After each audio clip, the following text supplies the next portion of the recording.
tema kita di bulan Juni ini adalah Walk Through Miracle. Berjalan melalui mujizat. Siapa yang hidup karena mujizat? Angkat tangan, bilang saya. Siapa yang banyak mengalami mujizat juga say I. Siapa yang butuh mujizat hari ini say I. Kita butuh mujizat. Kita juga pernah mengalami mujizat. Kalaupun kita tidak sedang mengalami mujizat, saudara-saudara, tapi kita tahu bahwa mujizat itu nyata. Amin. Nah, sometimes saudara-saudara, ketika saya belajar, saya mendapati bahwa kadang gitu ya, kadang ada satu generasi yang tidak mengalami mujizat.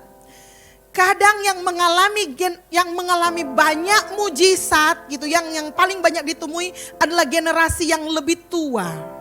Sama-sama bilang lebih tua. Jadi generasi yang lebih tua itu mereka mengalami banyak mujizat. Tapi anak-anaknya enggak mengalami banyak mujizat gitu ya. Orang tuanya bergumul untuk hidup saja, bergumul untuk hidup. Bertahan hidup adalah sebuah anugerah Tuhan. Itu kenyataan yang harus kita lihat. Tapi anak-anak mereka mungkin enggak. Saudara-saudara yang masih next gen adalah saksi bagaimana orang tuamu berjuang keras, bekerja. Supaya apa? Supaya kita bisa hidup layak, setidaknya layak. Tidak sesusah nenek dan opak kita, nenek dan tetek kita. Betul enggak? Setiap generasi punya pergumulannya masing-masing. Dan mujizat itu banyak kali dialami oleh biasanya generasi pendahulu. Mujizat yang hebat-hebat itu banyak dialami oleh generasi yang lebih tua dari kita. Nggak tahu kenapa. Tidak semua generasi melewati Laut Teberau.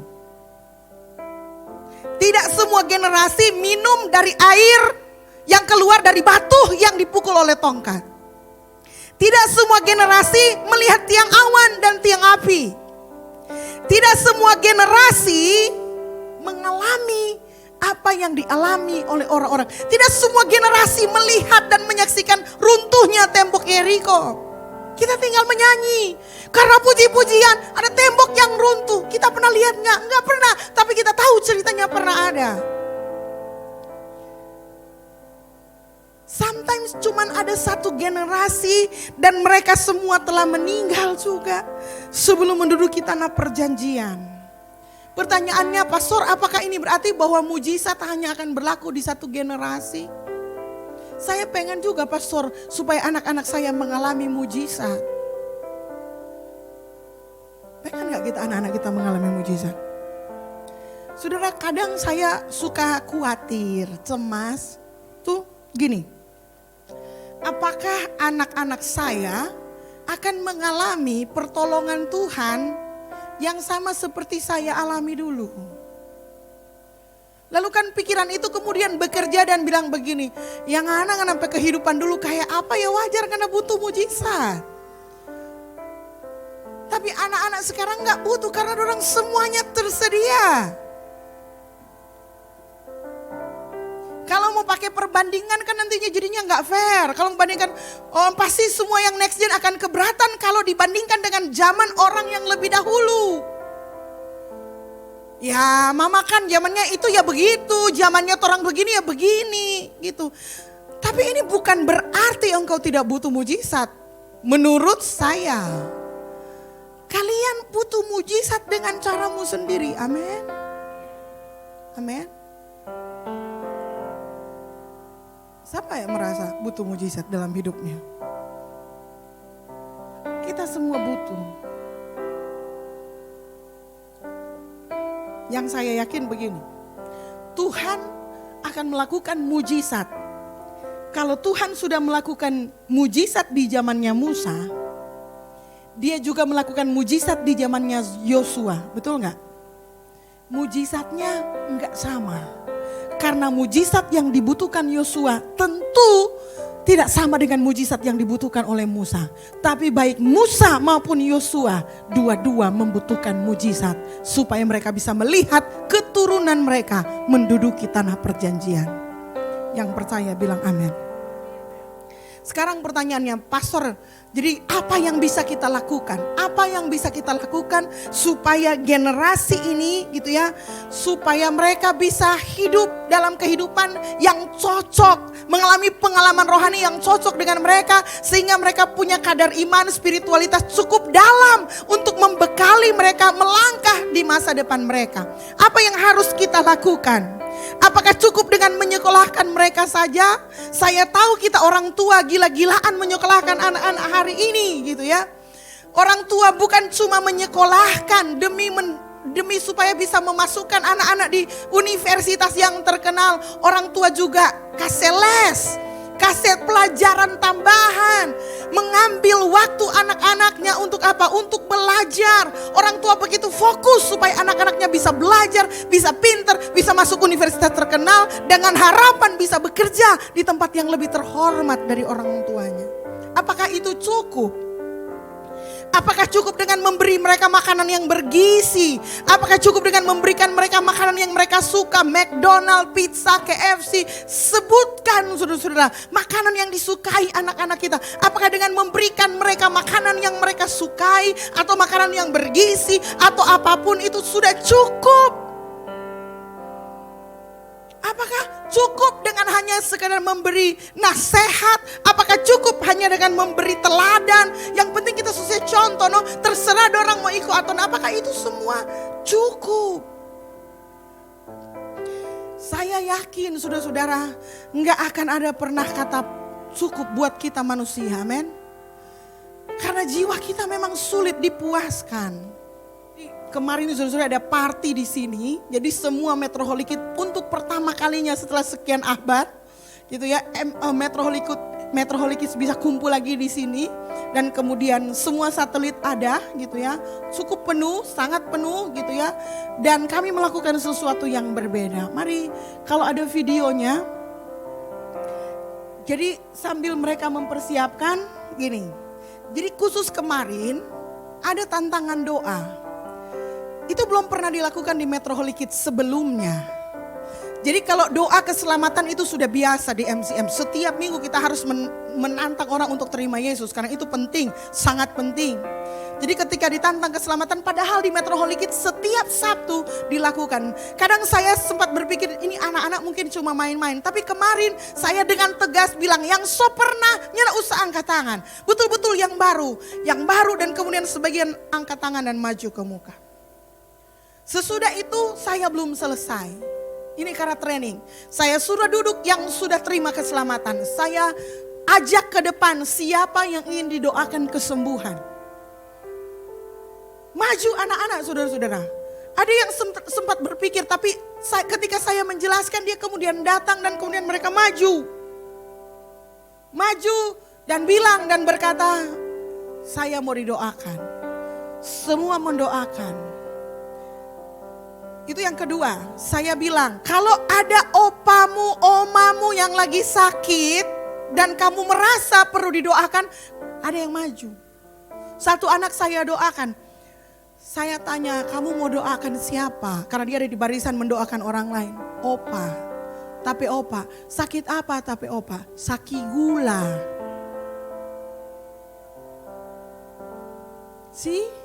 Anak kecil. 5-6 tahun mungkin, paling tinggi dia 7 tahun. Dia bisa punya beban terhadap opanya yang sakit gula. Yang mungkin di rumah dia kelihatan gak peduli dengan opanya, dengan mamanya juga gak peduli. Tapi dia berani maju dan bilang saya mau berdoa buat saya punya opa yang sakit gula.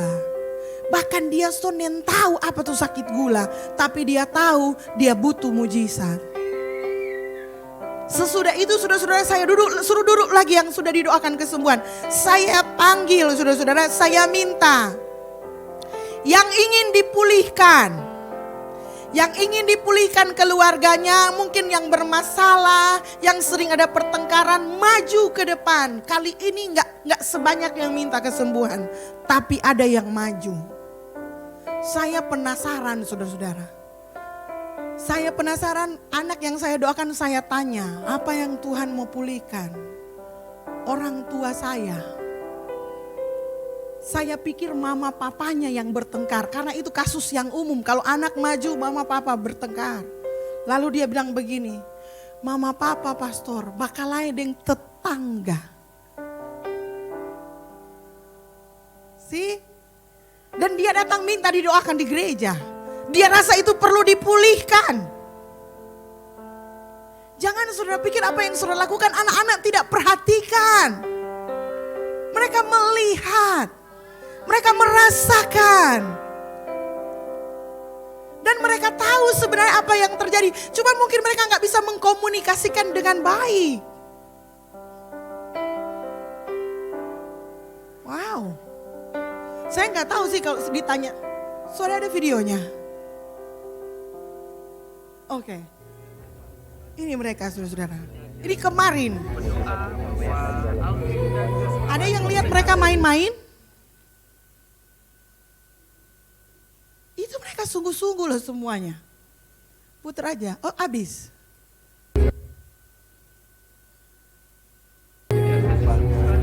Ini yang didoakan nih. Gak ada yang main-main. Satu anak. Sebelah gini dia. Menurut saya doa saya biasa-biasa gitu ya. Menurut saya doa saya biasa-biasa gitu ya. Enggak mengandungkan, kadang doa lain kali orang tuh coba menangis, Tuhan tolong. Jadi anak lagi ikutan menangis. Menurut saya doa saya biasa, normal, dalam tone yang normal.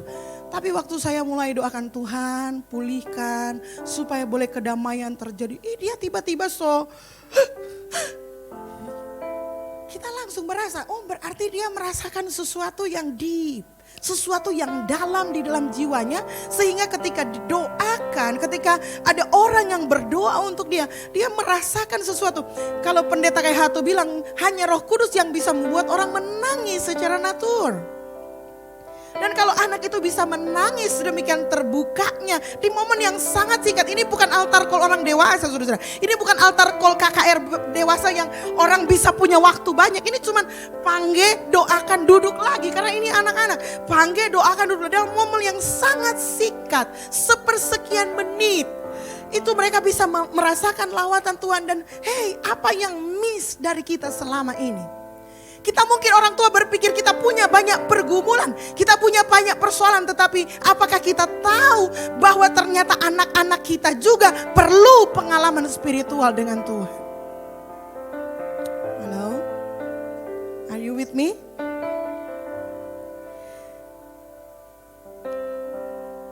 Kita harus punya hati untuk mereka. Bilang sama-sama, kita harus punya hati untuk mereka. Mazmur 145 ayat 4 berkata demikian.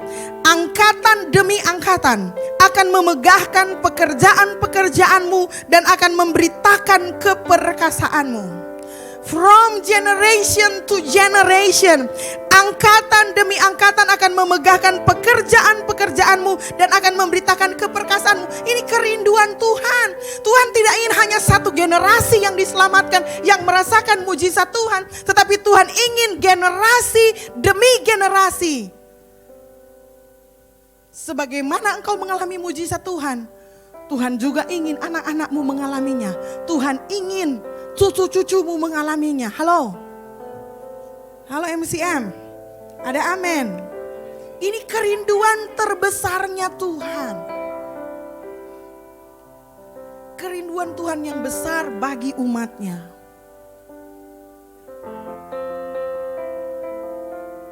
Bilang amin. Saudara ada waktu enggak? Atau saudara punya hati enggak untuk next generation saudara? Saudara punya hati enggak untuk anak-anak saudara? Atau saudara hanya sekedar yang penting kita sok kasih makan, sok kasih sekolah, sok kelar. Lalu kemudian kita selesai. No. Kita perlu mendampingi mereka. Menghadapi saat-saat yang berat dalam hidup mereka. Siapa generasi muda yang ada hari ini yang sangat berharap orang tuanya mendampingi dia saat-saat dia mengalami saat-saat yang berat? Yes, mereka mengharapkan kehadiranmu. Walaupun sometimes mereka gak menunjukkan Bapak Ibu. Kadang mereka sok kuat, itu dia masalahnya. Mereka gak minta tolong, mereka gak menunjukkan bahwa mereka membutuhkan kita. Dan kita juga orang tua kadang suka punya pride tersendiri. Nyala kok minta tolong, kayak boleh tak mau tolong. Sudah bisa bayangkan, yang butuh pertolongan tidak mau minta tolong. Yang merasa bisa memberi pertolongan tidak mau menolong. Dan begitu terjadi terus menerus, maka yang terjadi adalah lost generation. Saya punya gambar slide nomor 24. Ini teori so lama sekali. Tapi kita perlu sampaikan ulang untuk orang ingatkan kembali bahwa this is important. Berapa banyak yang so pernah baca tentang teori generasi ini? Angkat tangan bilang saya. So pernah tahu sebelumnya? Ada? Yang belum tahu, yang orang tua saya kasih tahu gitu ya. Ada seorang ahli, saya lupa namanya. Tetapi dia merumuskan sebuah yang namanya teori generasi. Ini kalau kita mengerti tentang teori generasi, kita akan tahu bagaimana kita istilahnya harus menghadapi generasi selanjutnya. Yang lahir tahun 46 sampai tahun 64, ada di sini, boleh angkat tangan? Yang lahir tahun 1946 sampai 64, ada? Ada Mama Papa Eva. Jos, ngana belum Jos? Oke, yang lahir 46, antara tahun 46 sampai tahun 64 disebut sebagai baby boomers. Oke. Nanti dikasih tahu apa itu baby boomers. Tetapi ini generasi yang luar biasa. Mereka seangkatan dengan Kapten Amerika. Gitu ya. Mereka yang bertahan sesudah perang dunia. Mereka yang lahir sudah perang dunia ya. Gitu ya, kurang lebih tahun 46 sampai tahun 64. Sesudah itu ada generasi X yang lahir tahun 65 sampai tahun 80. Yang ada di sini tahun 85 sampai 80, angkat tangan. Tahun 65 sampai 80, Tante Marta tahun berapa? 60. 67, berarti Tante Marta dengan Pastor Melan sama dengan generasi X. Gitu ya. Seangkatan dengan Barack Obama dengan Jennifer Lopez. Gitu ya. Lalu kemudian siapa yang lahir tahun 81 sampai tahun 94? Kalian disebut sebagai milenial, gitu ya, tahu ya. Nah, oke ya. Siapa yang lahir tahun 95 sampai tahun 2010? Mana suaranya? Oh, paling banyak di gereja ini generasi Z, gitu ya. Lalu kemudian yang lahir 2011 ke atas, Kak Jos boleh angkat tangan, iya. Oke, sekarang lihat gini ya. Yang baby boomer membesarkan generasi X. Saudara tahu bagaimana baby boomer membesarkan generasi X? DP inti adalah taat. Zaman baby boomer membesarkan generasi X. Tahu rim? Ban, itu bahasa kasih. Betul nggak? Halo? Baby boomer membesarkan generasi X. Kalau generasi X dapat ajar di sekolah, zaman dulu boleh jadi dapat ajar di sekolah. Zaman torang, boleh dapat ajar di sekolah. Betul ya, Tante Marta boleh dapat ajar di sekolah. Sampai di rumah generasi X tidak akan berani bilang kalau dia dapat ajar di sekolah. Kalau dapat walang-walang di kaki dia akan tutup. Karena kalau DP mama tahu dia ada 3 strap di bawah, mau jadi 5 strap itu mama mau tambah. Karena mama akan bilang, apa kan guru ajar, tantungan anak pendidikan breaking, malah orang tua. Generasi baby boomer membesarkan generasi X. Jadi generasi X dibesarkan sepenuhnya untuk seperti itu. Dan mereka tahu apa maunya orang tua. Dan mereka sangat jelas dengan maunya orang tua. Dan saat itu orang so mulai kritis seperti itu orang. Pendidikan so mulai penting.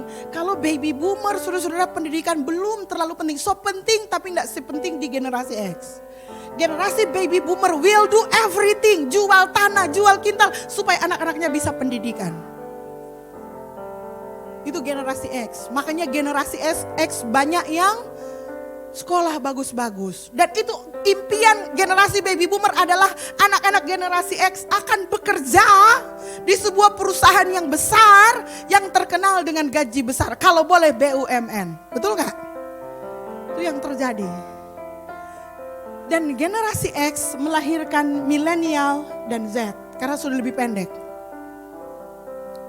Sekarang baby boomer boleh ajar pak generasi X. Boleh nggak generasi X mengajar pak milenial? Nggak bisa, sudah dilapor polisi. Kekerasan terhadap anak, betul nggak? Apalagi milenial ke generasi X, nggak boleh dihajar begitu. Jadi generasi X harus memikirkan cara yang baru untuk membesarkan anak-anak yang milenial. Pada saat yang bersamaan generasi X mesti jaga dorang pe orang tua yang baby boomer. Saudara bisa bayangkan dalam satu keluarga ada oma opa yang baby boomers, ada anak yang generasi X dan ada ada anak yang X dan ada cucu yang milenial, bahkan generasi Alpha. Z. Mungkin ada yang Alpha. Who knows? Itu pembicaraan memang tidak mau baku dapa. Karena beda zaman. Sekarang berdasarkan teori ini, gitu ya, apakah kita akan menyerah? Dan biarkan masing-masing Tuhan selamatkan generasinya. Ada firman Tuhan di dalam 1 Tawarik 16 ayat 8 sampai 17. Begini firman Tuhan, bersyukurlah kepada Tuhan, panggillah namanya, kita baca sama-sama, 1, 2, 3. Bersyukurlah kepada Tuhan, panggillah namanya, perkenalkanlah perbuatannya di antara bangsa-bangsa. Bernyanyilah baginya, bermasmurlah baginya, percakapkanlah segala perbuatannya yang ajaib, bermegahlah di dalam namanya yang kudus. Biarlah bersuka hati orang-orang yang mencari Tuhan. Carilah Tuhan dan kekuatannya, carilah wajahnya selalu. Ingatlah perbuatan-perbuatan ajaib yang dilakukannya, mujizat-mujizatnya, dan penghukuman-penghukuman yang diucapkannya. Hai anak cucu Israel hambanya, hai anak-anak Yakub, orang-orang pilihannya. Dialah Tuhan Allah kita, di seluruh bumi berlaku penghukumannya. Ia ingat untuk selama-lamanya akan perjanjiannya, akan firman yang diperintahkannya kepada 1000 angkatan, yang diikatnya dengan Abraham dan akan sumpahnya kepada Ishak, diadakannya bagi Yakub menjadi ketetapan, bagi Israel menjadi perjanjian kekal. Hari ini kita mengenal Allah Abraham, Allah Ishak, Allah Yakub, Allah Israel, kita kenal. 3 generasi, dari mana? Karena Tuhan adalah Tuhan atas semua generasi. Sama-sama bilang amin. Saat kita dalam keadaan down, ketika kita melihat kondisi anak-anak kita, mungkin saudara-saudara hari ini kalau buka sosial media, hari-hari ini saudara-saudara akan lihat banyak yang graduation, betul nggak? Woi, Joanna graduation, jadi MC, proud pastor, hashtag. Lihat lagi yang sana, lu sudah lulus SMP, sudah lulus SMA, zaman dulu lagi. Zaman dulu saudara-saudara mah lulus TK, lulus SD, SMP mah biasa aja kali. Betul nggak? Biasa aja lulus TK, apa sih yang mau dibanggakan? Lulus SD juga, ya SD juga kan. SMP, SMA, cuman kan hari ini entah mengapa lulus TK bangganya minta ampun pasti mamanya. Lulus SD apalagi mama bisa luluskan anak SD. SMP, kalau sekolahnya terkenal lambang sekolahnya gede banget. Kalau sekolahnya negeri nggak ada lambang sekolahnya, yang penting lulus. Tuhan atas generasi, kita berpikir dengan menyekolahkan mereka. That's enough, itu satu bagian kecil. Kalau saudara punya anak, saudara harus sekolahkan. Tapi bukan cuma itu. Tuhan adalah Tuhan atas saya, generasi saya, dan generasi anak-anak saya. Catat baik-baik, dalam kerajaan Allah tidak ada cucu Allah. Yang ada cuman anak Allah. Baik saya maupun anak saya maupun cucu saya, kami semua adalah anak Allah. Sebagaimana Tuhan sudah memberkati saya, sudah menyatakan banyak mujizatnya dengan saya percaya anak cucu saya sebagai anak Allah juga akan dipelihara dengan mujizatnya Tuhan. Yang percaya bilang amin. Itu harus ada dalam hati kita. Dan selama bulan ini saya rindu kita fokus bersama-sama untuk mulai bekerja sama antar generasi. Dengan cara menghancurkan pride, kebanggaan diri, sikap acuh tak acuh yang mungkin ada dalam setiap generasi. Kita gak boleh menjadi generasi yang merasa, oh yang paling hebat tuh baby boomers, oh yang paling hebat tuh generasi X, oh yang lebih hebat lagi milenial, mereka sudah ada teknologi dan lain sebagainya. Gak ada, semua generasi harus memasyurkan perbuatan Tuhan di zamannya, itu PR kita. Amin. Mazmur 78 ayat 3 sampai 7 dan ayat 33. Saya bacakan, saudara dengar ya. Yang telah kami dengar dan kami ketahui dan yang diceritakan kepada kami oleh nenek moyang kami tidak hendak sembunyikan kepada anak-anak mereka. Tetapi kami akan ceritakan kepada angkatan yang kemudian.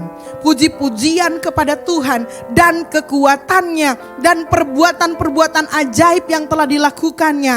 Telah ditetapkannya peringatan di Yakub dan hukum Taurat diberinya di Israel.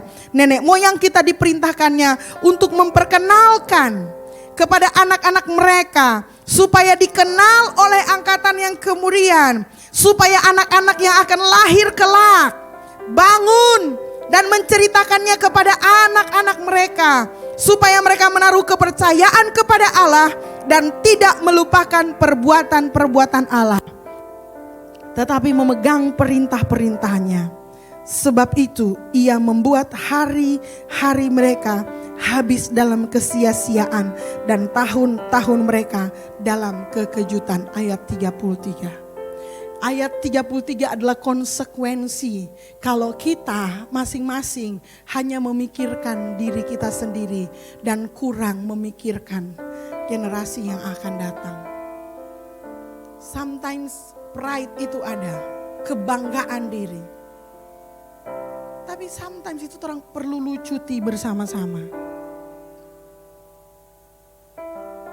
Di MCM kita punya spiritual journey, ya. Jadi anak-anak yang TK 0 sampai 5 tahun, mereka punya kelas namanya Heavenly Joy. Kalau saudara punya anak-anak Sabtu dan Minggu, mereka ada kelasnya namanya Heavenly Joy. Lalu kelas 1 dan kelas 2 ada yang namanya Mighty Arrow. Khusus anak kelas 1 dan kelas 2 ada namanya Mighty Arrow. Mereka diajar juga di sana. Kelas 3, kelas 4 namanya Thunderbolt. Kelas 5, kelas 6 namanya Star Trooper. SMP 1, SMP 2 namanya Armor Bearer. Sesudah itu ada Teens Highlight untuk yang sudah SMA. Sesudah itu yang kuliah ada namanya XA, Kai Alpha. Sesudah itu ada yang namanya Pro-M. Apa yang saya lihat saudara-saudara, gereja sudah berusaha supaya terjadi pemuritan antar generasi. Tetapi yang menyedihkan bagi saya, kami belum menemukan spirit yang sama dari semua jemaat. Itu sebabnya saya berkhotbah hari ini. Gitu ya. Jadi mengapa dibuat seperti itu supaya generasi yang lebih dulu bisa memuridkan generasi yang lebih muda. Supaya anak-anak yang ada di Star Trooper bisa memuridkan mungkin anak-anak Heavenly Joy. Supaya anak-anak Armor Bearer bisa memuridkan Mighty Arrow. Anak-anak yang umur 10-11 bisa memuridkan anak yang 7 tahun. Begitu seterusnya. Tapi yang terjadi itu cuma sampai di highlight teens. Anak-anak teens senang menjadi pemimpin bagi anak-anak yang lebih kecil. Tapi anak-anak yang kuliah dan bekerja, mereka sibuk dengan kesibukannya sendiri. Halo. Sudah tanya apa yang tua? Mengapa ketika orang mulai beranjak dewasa, Torang punya hati mulai berkurang kepada next generation. Ini adalah tipuan iblis, saudara-saudara. Kita perlu bekerja keras. Kita perlu melakukan dengan sengaja. Kalau saya dalam pertemuan Metro Holy Kids saya cek mana pemimpin-pemimpinnya. Anak-anak remaja, saudara-saudara. Anak kuliah hanya 1-2 anak. Yang bekerja, yang profesional muda. Ini hari Sabtu loh, saudara. Ini enggak hari kerja. Enggak ada satupun. Lalu saya berpikir, kemana ini? Ini Pro M, kemana ini XA? Mereka kalau ngumpul dengan generasi mereka, they have fun. Mereka senang, tapi mereka seperti nggak punya tanggung jawab untuk memuridkan anak-anak yang lebih muda dari mereka. I know why. Karena mereka masih mau cari pacar. Ya, dan itu masalah besar kalau kamu nggak punya pacar di usia XA dan Pro M. Halo, apalagi? Kamu mungkin sibuk cari pekerjaan. That's why kamu kurang waktu untuk mengurus adik-adikmu. Kamu mungkin, I don't know, gak peduli sama adik-adikmu. Atau mungkin perlu diakui oleh teman-teman. Dan kurang, kalau anak-anak gak ada orang yang mengakui. Kamu perlu aktualisasi diri dengan teman-teman seangkatan. Dianggap hebat, cool, dan lain-lain sebagainya. No. Satu kali dengan baik, ini khusus yang Pro M, XA. Perhatikan pelayanan yang lebih mudah. Jangan pandang enteng.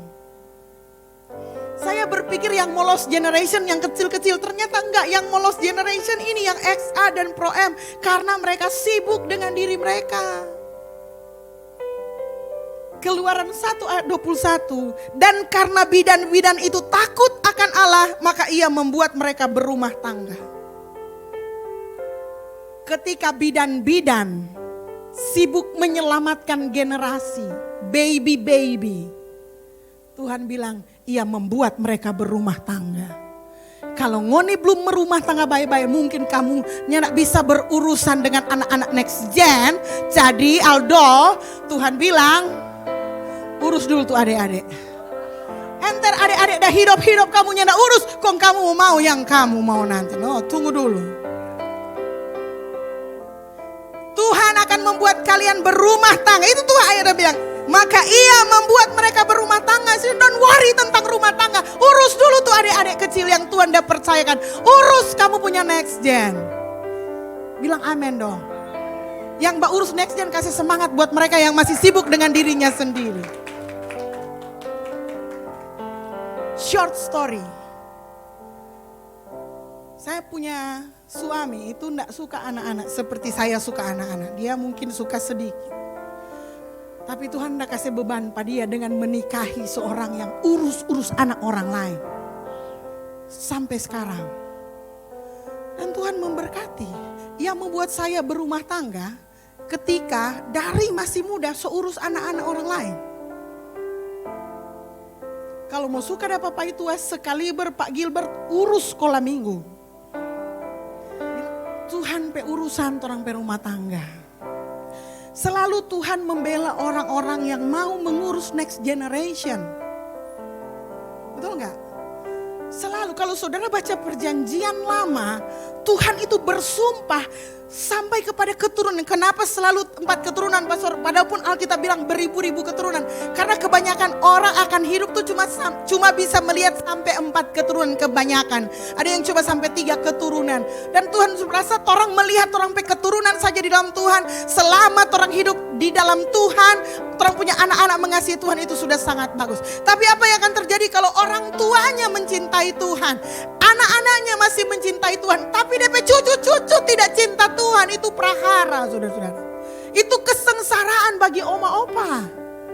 Jadi untuk memastikan cucu-cucunya mengasihi Tuhan, untuk memastikan cucu-cucunya hidup dalam Tuhan, dia harus memastikan anak-anaknya hidup di dalam Tuhan. Yang percaya bilang amin.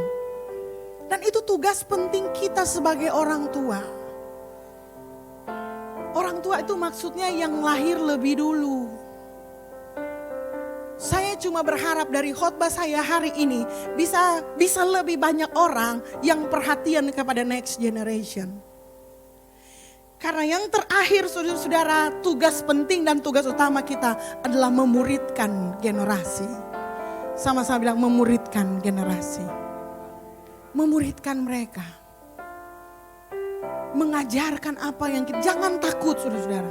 Sometimes ada anak kita yang gak suka mengerjakan pekerjaan yang kita suruh. That's okay, paling tidak kita ada usaha untuk memuridkan mereka. Dengan apa yang kita tahu yang terbaik untuk mereka. Versi kita. Tidak ada orang tua yang sempurna, right? Tetapi saya yakin semua orang tua pasti punya hati yang sama. Selalu ingin memberikan yang terbaik bagi anak-anaknya. Amin. Dan cara yang terbaik untuk mendidik dan membesarkan anak-anakmu adalah muridkan mereka. Muridkan mereka supaya mereka mencintai Yesus, menghormati Tuhan, hidup respek kepada Tuhan, tapi bukan cuma di situ. Saudara juga perlu mengajarkan mereka hal-hal lainnya. Karena orang anak itu bukan cuma makhluk spiritual. Dia manusia yang sama dengan kita, dia butuh keterampilan hidup. Jangan pernah orang tua abad ini berpikir karena tompe anak sekolah dia tahu semua muan. Enggak. Dorang bahkan tahu ibu kota Malaysia apa, dorang mungkin tahu. Dorang belum seperti. Jadi jangan juga pernah berpikir, oh tapi anak di sekolah minggu, apalagi di Metro Holy Kid, lalu semuanya sebagus. No, ada bagian kita sebagai orang tua di mana kita harus menginvestasikan hidup kita untuk berbicara dengan mereka, untuk mendengarkan mereka, untuk mengarahkan mereka, untuk direct mereka, untuk tarik mereka, untuk dorong mereka, supaya mereka boleh hidup memuliakan Allah, menjadi generasi yang memberitakan perbuatan-perbuatan Allah yang besar. Bilang amin. Oke. Karena saya banyak bekerja dengan next generation, saya merasa Tuhan memberkati saya dengan cara yang ajaib. Karena saya setia dalam pelayanan ini. Amin. Saya ke Amerika tahun 2015 gratis, cuma tarik koper gara-gara pelayanan next generation, pelayanan anak. Saya kemarin ke Filipina juga dibayarin, belum lagi ke tempat-tempat yang lain. Tuhan siapkan segala sesuatunya. Kalau orang memprioritaskan Tuhan, kalau orang fokus menyelamatkan generasi, urusan rumah tangga Tuhan akan tolong dan pelihara. Yang percaya bilang amin. So, mari orang sama-sama. Jemaat MCM, ambil tanggung jawab ini untuk membesarkan anak-anak kita, membawa mereka hidup benar, menolong mereka. Jangan terkecoh juga hanya karena dia rajin masuk gereja, rajin latihan, lalu sudah so bagus dia. No, sudah mesti cek, mungkin dia datang ke gereja cuma mau pacaran, ada. Mungkin dia datang ke gereja supaya dia nggak bisa, dia bebas dari pekerjaan di rumahnya dan dia alasan, oh mau ke gereja. Karena kalau ke gereja orang tua rasa berharap, oh jangan dulu ke gereja. Anak-anak kita pintar, saudara urus baik-baik pada orang. Tapi saudara juga harus jadi orang tua yang lebih pintar. Amin. Make sure, lakukan itu karena saudara mengasihi mereka. Salah satu tambah 2 menit. Salah satu yang kami bicarakan saudara-saudara di pertemuan di Filipina adalah masalah LGBT. Saya kira ini bukan masalah baru ya buat kita semua. Dan ini masalah besar untuk gereja saat ini mengenai isu ini gitu ya. Dan yang paling menyakitkan dari pembicaraan ini adalah orang tua yang mengabaikan. Ketika orang tua mendapati anaknya cenderung misalnya LGBT dan lain-lain. Mungkin karena orang tua gak tahu mau baking apa-apa. Misalnya, aduh siapa tapi anak laki-laki marba bencong-bencong. Aduh siapa tapi anak perempuan mar tomboy-tomboy. Lalu kemudian orang tua mengabaikan fakta itu, menghindarinya, dan tidak datang menyelesaikan dengan baik. That is our problem. LGBT adalah isu yang memang besar sekali hari ini. gender identity, identitas. Nanti kita mungkin akan bahas satu kali undang dalam pertemuan dengan orang tua supaya orang tua tahu benar mau bagaimana. Tetapi selain isu itu, anak-anak kita juga punya pergumulan-pergumulan yang lain yang kita mungkin gak pernah tahu. Hanya dengan kita menginvestasikan diri kita, waktu kita dan pemikiran kita, baru kita bisa menolong mereka supaya keperkasaan Tuhan juga akan diberitakan melalui generasi mereka. Yang percaya bilang amin.